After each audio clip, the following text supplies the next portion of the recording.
Sa una, akala mo, tama. Akala mo kapag mabait ka, kapag palagi kang nandyan, kapag ikaw yung laging nauunang magparamdam, mas mapapansin ka. Pero habang tumatagal, mapapansin mong parang kabaligtaran ang nangyayari. Mas nagiging malamig siya, mas nagiging distant. At ikaw yung mas lalong nahuhulog. Ito ang madilim na katotohanan sa pagiging mabait sa taong gusto mo. Hindi lahat ng kabaitan ay nakikita bilang pagmamahal. Minsan, nakikita ito bilang kahinaan. Kapag sobrang bait mo, nawawala ang misteryo, nawawala yung enerhiya na nagbibigay ng respeto. At kapag hindi ka na nakakaintriga, nagiging ordinaryo ka na lang. Sa mata ng isang tao, lalo na ng isang babae, ang sobrang kabaitan minsan ay parang kandilang matagal nang nakasindi. Mainit, oo, pero predictable. Walang apoy na nakakasilaw. Gaya habang ikaw ay nagmamahal ng totoo, siya naman ay unti-unting nawawalan ng gana. Dahil sa mundong ito, hindi sapat ang kabaitan. Kailangan mong matutunang maging mabait, pero may hangganan. Dahil ang walang hangganang kabaitan, madalas nauuwi sa kawalan ng halaga. Hakbang isa, ang kabaitan na walang balangkas, nauuwi sa pagkawala ng dignidad. Ang kabaitan ay maganda, pero kapag wala itong direksyon, nagiging delusyon.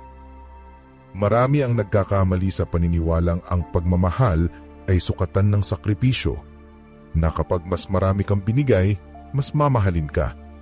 Pero hindi ganon ang realidad. Sa sobrang kabaitan mo, nakakalimutan mong ikaw din ay tao, na may hangganan, may prinsipyo, may halaga.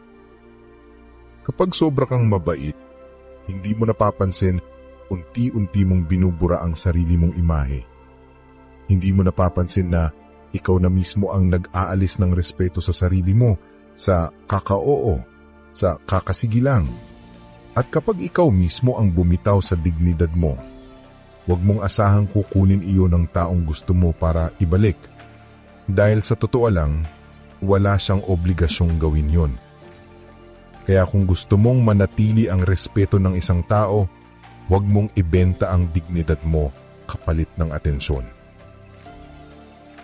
Ang tunay na kabaitan ay hindi laging pagpapasensya. Minsan, ito ay tahimik na pagtayo sa sarili mong halaga. Kapag lagi kang handang magparaya, lagi kang unang humihingi ng tawad kahit hindi mo kasalanan, at lagi kang nakangiti kahit nilalapastangan ka na, hindi mo tinutulungan ng pagmamahal. Sinisira mo ito. Dahil sa taong walang hangganan, hindi marunong igalang ang sarili.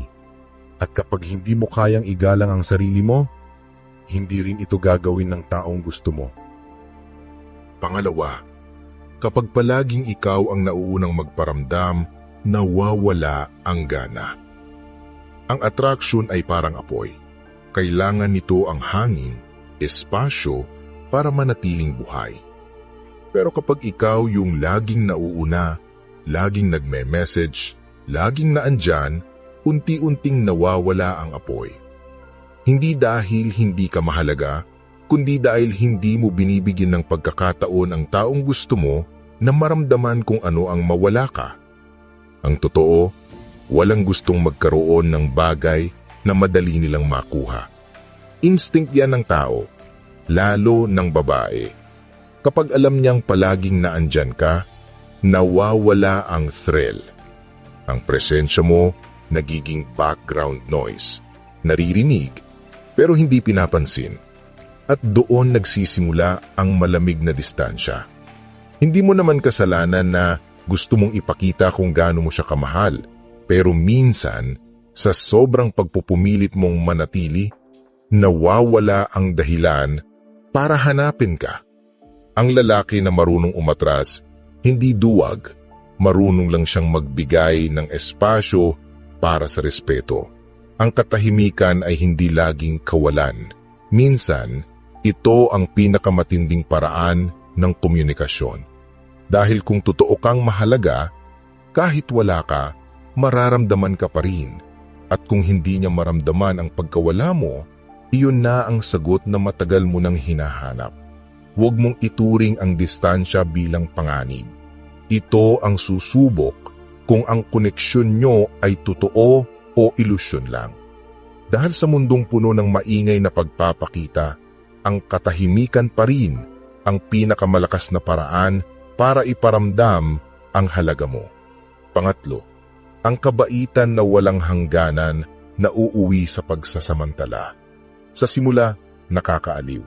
Ang pagiging laging naandyan, laging maunawain, laging marunong magpatawad, parang yun ang tunay na pagmamahal. Pero habang tumatagal, mapapansin mong parang may kulang. Hindi ka na masyadong kinakausap, hindi ka na tinatrato ng may respeto, at sa bawat pag-unawa mo, unti-unti ka nang nagiging invisible. Ganito gumagana ang pagsasamantala. Hindi ito laging halata. Minsan, nakabalot ito sa mga salitang, "Ang bait mo talaga," o "Buti na lang nandyan ka." Pero kung titingnan mo ng mas malalim, hindi ka na minamahal. Ginagamit ka na.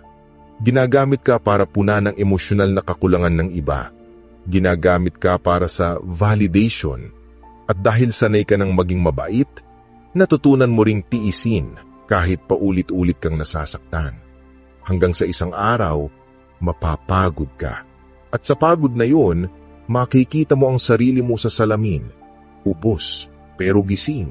At doon mo mauunawaan. Ang kabaitan na walang hangganan ay hindi kabayanihan. Isa itong tahimik na anyo ng pagsusuko. Kaya kung gusto mong manatiling totoo, matuto kang maglagay ng hangganan. Hindi lahat ng humihingi ng tulong ay karapat-dapat tulungan. Hindi lahat ng gusto mong pasyahin ay karapat-dapat sa pagod mo. Dahil sa huli, ang taong marunong magsabi ng tama na, yon ang taong tunay na mabait dahil marunong siyang ipaglaban ang sarili laban sa sariling kabaitan. Pang-apat, ang pagmamahal na hindi sinusuklian. Dapat bang ipaglaban? Ito ang tanong na pinakamasakit sagutin. Kapag mahal mo siya, pero hindi ka niya mahal pabalik, hanggang saan mo ipaglalaban? Sa simula, madali sabihin na kaya mong hintayin, kaya mong tiisin. Pero habang lumilipas ang mga araw, mapapansin mong hindi na pagmamahal ang nararamdaman mo. Parang adiksyon na. Nakasanayan mo na kasi ang sakit, nakasanayan mong umaasa. At doon nagiging mapanganib ang kabaitan, nagiging dahilan para manatili sa isang sitwasyong matagal nang wala. Hindi lahat ng laban ay dapat tapusin. May mga laban na kailangang bitawan, hindi dahil mahina ka, kundi dahil marunong ka nang pumili ng sarili mo. Ang tunay na lakas ay hindi laging nasa paghawak, kundi sa marangal na pagbitaw. Kapag hindi ka sinuklian ng pagmamahal, huwag mong isiping kulang ka. Minsan, hindi ka lang talaga yung hinahanap niya. At ang pagtanggap doon ay hindi kawalan. Isa yung uri ng karunungan na pinipili lang ng mga taong hindi natatakot masaktan. Dahil sa dulo, ang kabaitan ay hindi dapat maging dahilan para magdusa. Ang tunay na mabait, marunong umalis kapag wala nang natitirang respeto. At sa pag-alis mo, doon mo makikita kung gaano ka kalakas dahil pinili mong piliin ang sarili mo sa gitna ng kawawasakan. Panglima, kapag kabaitan mo na ang ginagamit laban sa iyo. Ang pinakamahirap makita ay yung sandaling nare-realize mong ginagamit na nila ang kabaitan mo. Hindi ka naman bobo. Alam mong nilalapitan ka lang kapag may kailangan, kinakausap lang kapag may problema, at biglang naglalaho kapag masaya na sila. Pero dahil mabait ka, tinatanggap mo pa rin. Pinagpapasensyahan mo pa rin. Hanggang sa maramdaman mong parang wala ka ng saysay kapag hindi ka nagbibigay. At doon mo mauunawaan kung gaano kalupit ang mundo kapag masyado kang mabait. Ang kabaitan mo, nagiging sandata nila. Hindi nila kailangang sumigaw para kontrolin ka. Sapat na yung mga salitang, "Salamat ha," para bumalik ka ulit. Pero tandaan mo, ang kabaitan na ginagamit laban sa iyo ay hindi kabaitan na dapat ipagmalaki. Dahil kung ang ginagawa mong mabuti ay nauuwi sa pagkapagod at kawalan ng respeto sa sarili mo, hindi mo tinutulungan ng mundo, sinisira mo lang ang sarili mo. Kailangan mong matutong tumingin sa mata ng mga taong ginagamit ka at sabihing, "Tama na." Hindi dahil naging masama ka, kundi dahil ayaw mo nang abusuhin ng kabaitan mo. Ang tunay na kabaitan ay hindi dapat gawing utang. Ito ay kusang loob, hindi sa pilitan. At kapag may taong hindi marunong magpasalamat, huwag kang magalit. Tumahimik ka lang at umalis. Dahil minsan, ang pag-alis ay pinakamatinong paraan ng pagprotekta sa sarili mong kaluluwa. Pang-anim, kapag natutunan mong piliin ang sarili mo, dumating ka sa puntong binigay mo na ang lahat. Pagod ka pero tahimik. Ubus na pero hindi pa rin marunong sumuko. Hanggang sa isang gabi, bigla mong marirealize walang ibang makakapagligtas sa iyo kundi ikaw lang. Dito nagbabago ang lahat. Kapag natutunan mong piliin ang sarili mo, hindi ka nagiging makasarili, nagiging buo ka. At yung mga taong sanay na kontrolin ka, bigla silang malilito. Dahil ang taong marunong magmahal sa sarili, hindi na madaling manipulahin. Ang kabaitan na may hangganan ay hindi kahinaan. Ito ang tanda ng isang taong nagising. Hindi mo kailangan magpaliwanag kung bakit ka nawala. Ang katahimikan mo na lang ang magpapaliwanag para sa iyo. Dahil minsan, ang pinakamabuting paraan para magturo ng respeto ay ang mawala ng hindi nagagalit. At kapag dumating ang araw na makita mo ulit siya, mapapangiti ka na lang. Hindi na dahil umaasa ka pa, kundi dahil alam mong kaya mong magmahal ng totoo, nang hindi nawawala ang sarili mo. Ito ang rurok ng kabaitan, yung kabaitan na marunong pumili ng sarili. Hindi para gantihan, kundi para patunayan na kahit sa mundong puno ng panlilinlang, kaya mo pa ring maging mabuti pero hindi tanga. Dahil sa dulo, ang tunay na mabait ay marunong ring maging malupit kung ang kalaban ay ang sariling kahinaan.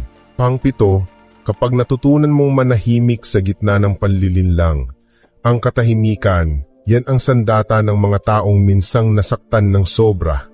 Hindi dahil wala na silang pakialam, kundi dahil alam na nila kung kailan walang saysay ang salita. Dati, ipinagtatanggol mo pa ang sarili mo. Dati, nagpapaliwanag ka pa kung bakit mo ginagawa ang lahat. Pero ngayon, tahimik ka na lang. Hindi dahil natalo ka, kundi dahil hindi mo na kailangang patunayan ang sarili mo sa taong hindi marunong umintindi. Kapag natutunan mong manahimik, doon mo mararamdaman ang tunay na lakas. Hindi mo kailangan mag-ingay para marinig. Hindi mo kailangan maghabol para mapansin. Ang presensya mo, kahit walang salita, sapat na para maramdaman ang bigat ng pagkawala mo.